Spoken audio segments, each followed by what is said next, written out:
Apa sih suppositoria itu?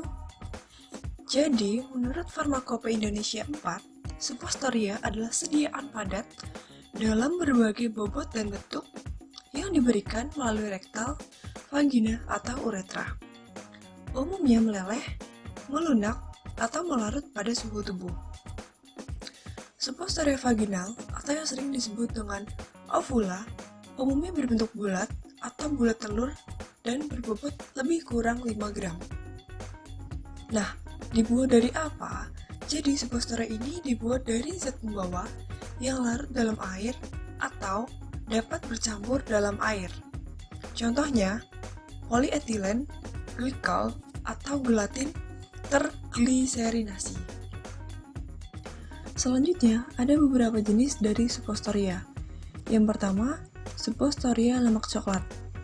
Dibuat dengan bahan dasar lemak coklat dengan mencampur bahan obat yang dihaluskan ke dalam minyak padat pada suhu kamar. Dan massa yang dihasilkan dibuat dalam bentuk yang sesuai. Yang kedua, ada pengganti lemak coklat. Nah, kalau suppositoria ini dibuat dengan bahan dasar jenis lemak yang dibuat dari berbagai minyak nabati. Contohnya, minyak kelapa atau minyak kelapa sawit yang dimodifikasi dengan esterifikasi, hidrogenasi, dan vaksinasi, sehingga nantinya diperoleh berbagai komposisi dan suhu lebur. Yang ketiga ada suppositoria gelatin tergliserinasi. Bahan obat dapat dicampur ke dalam bahan dasar gelatin tergliserinasi dengan menambahkan sejumlah tertentu kepada bahan pembawa yang terdiri dari lebih kurang 70 bagian gliserin, 20 bagian gelatin, dan 10 bagian air. Yang keempat, suppositoria dengan bahan dasar polyethylene glycol. Beberapa kombinasi polyethylene glycol mempunyai suhu lebur lebih tinggi dari suhu badan dan digunakan selagi bahan dasar suppositoria.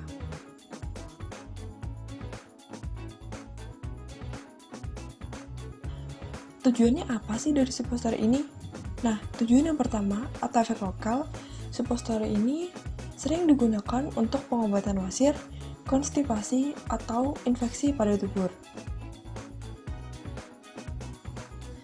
Nah, untuk efek sistemik ini seperti meringankan penyakit asma menggunakan theophylline, ephedrine, amoniphylline.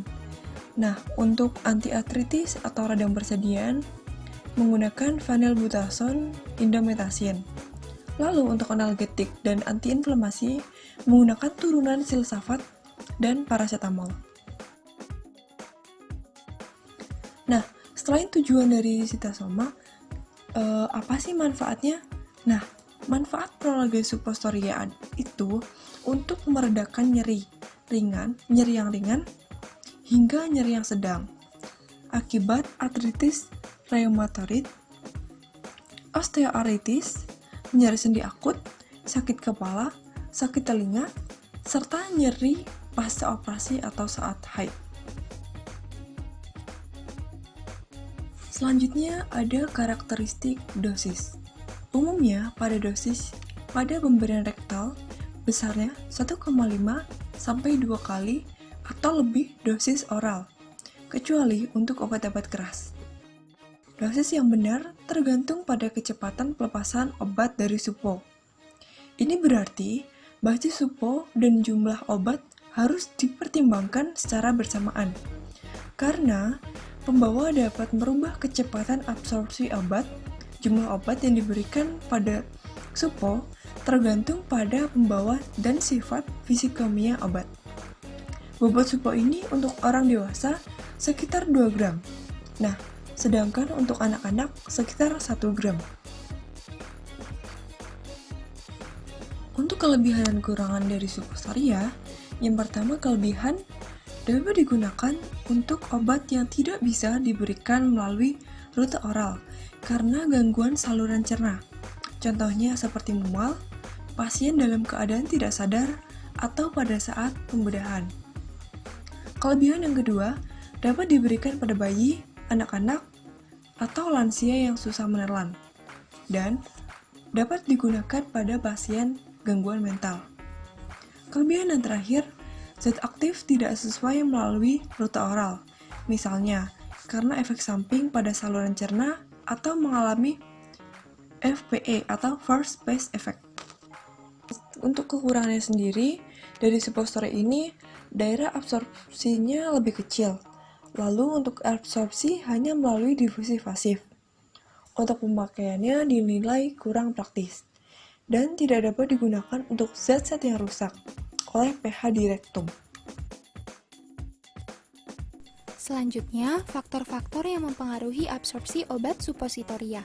Yang pertama, ada faktor fisiologis, ada tidaknya feses dalam rektum.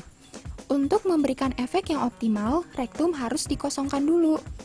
Yang kedua, pH cairan rektal.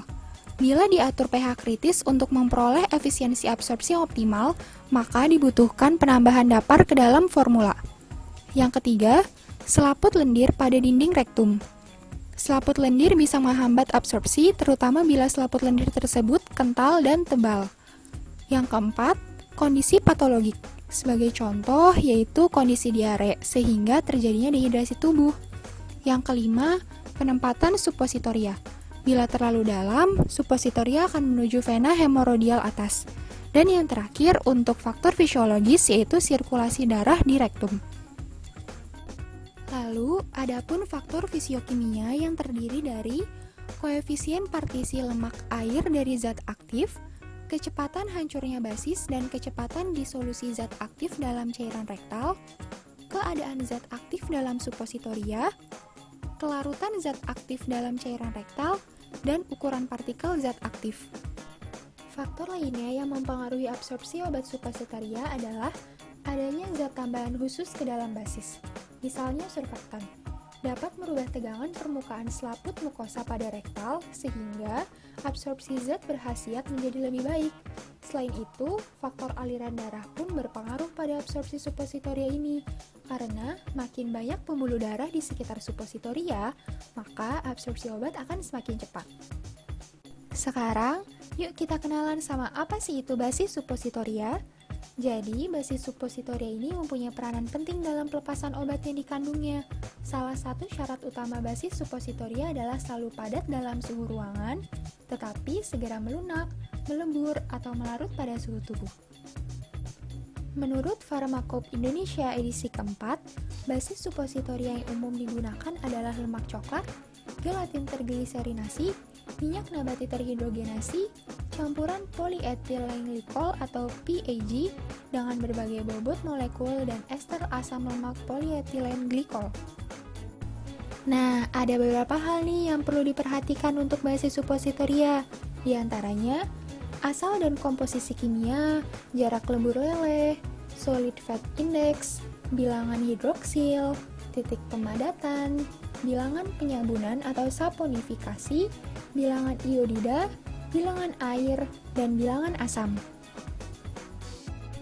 Selain itu, ada juga nih syarat-syarat basis yang ideal. Di antaranya ada melembur pada temperatur rektal, tidak toksik, tidak menimbulkan iritasi, dapat bercampur dengan berbagai obat, tidak terbentuk metastabil, mudah dilepas dari cetakan, memiliki sifat pembasahan dan emulsifikasi, bilangan airnya tinggi, stabil secara fisika dan kimia selama penyimpanan, dan dapat dibentuk dengan tangan, mesin, kompresi, atau ekstrusi.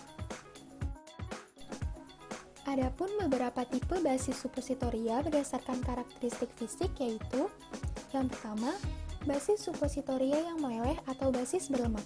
Basis tipe ini merupakan basis yang paling banyak dipakai, terdiri dari oleum kakao atau lemak coklat yang merupakan minyak tidak berbahaya dan lunak, dengan berbagai macam asam lemak yang dihidrogenasi dari minyak nabati. Yang kedua, basis suppositoria larut air dan basis yang bercampur dengan air. Basis yang penting dari kelompok ini adalah basis gelatin tergliserinasi dan basis polyethylene glycol. Selain itu, ada basis surfaktan. Basis ini dapat digunakan untuk memformulasi obat yang larut air dan larut lemak. Surfaktan juga dapat dikombinasikan dengan basis lain. Nah, ini ada yang penting nih. Yuk sekarang kita pelajari bagaimana sih cara memakai obat supositoria. Berikut tahap-tahapannya. Tahap pertama, cuci tangan dengan sabun dan air mengalir. Tahap kedua, jika supositoria lembek, masukkan ke dalam kulkas atau letakkan di dalam air dingin selama 30 menit agar mengeras kembali. Tahap ketiga, buka kemasan supositoria. Jika sulit membukanya, maka gunakan alat pemotong agar tetap bersih, dapat menggunakan pisau silet. Sebaiknya gunakan juga sarung tangan ketika membuka obat supositoria. Tahap keempat, lumasi supositoria dengan menggunakan air lubrikan dan jangan menggunakan vaselin.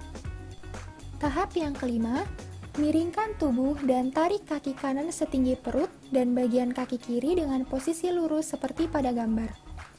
Tahap yang keenam, angkat anus dengan tangan kanan agar area rektal terbuka.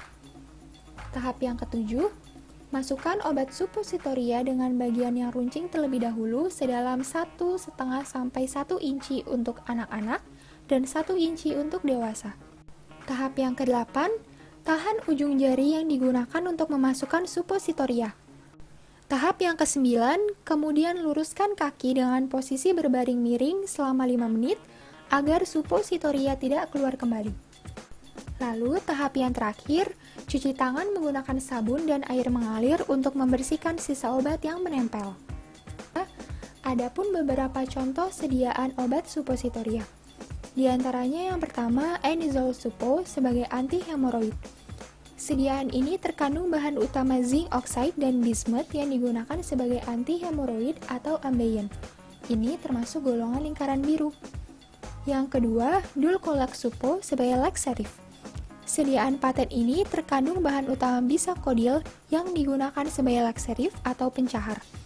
Ini juga termasuk golongan lingkaran biru. Sediaan obat yang ketiga yaitu Caltofren Supo sebagai analgetik dan antiinflamasi. Sediaan ini terkandung bahan utama ketoprofen yang termasuk kategori antiinflamasi non-steroid yang disingkat NSAID. Obat sediaan ini digunakan sebagai antiinflamasi dan analgetik nyeri pasca bedah, dysmenorrhea, serta artritis gout. Ini terdaftar sebagai golongan lingkaran merah. Berikut yang dapat kami sampaikan untuk mempelajari beberapa hal mengenai obat supositoria. Mohon maaf jika masih banyak kekurangan, karena kita semua di sini masih sama-sama belajar. Semoga dengan pembahasan ini dapat bermanfaat baik itu untuk diri sendiri maupun untuk masyarakat pada umumnya. Kurang lebihnya mohon maaf, kami dari kelompok I Mata Kuliah Biomedik Jurusan Kesehatan Masyarakat Angkatan 2019 Universitas Jenderal Sudirman pamit undur diri. Terima kasih. Wassalamualaikum warahmatullahi wabarakatuh. Dadah semuanya, sampai bertemu di lain waktu.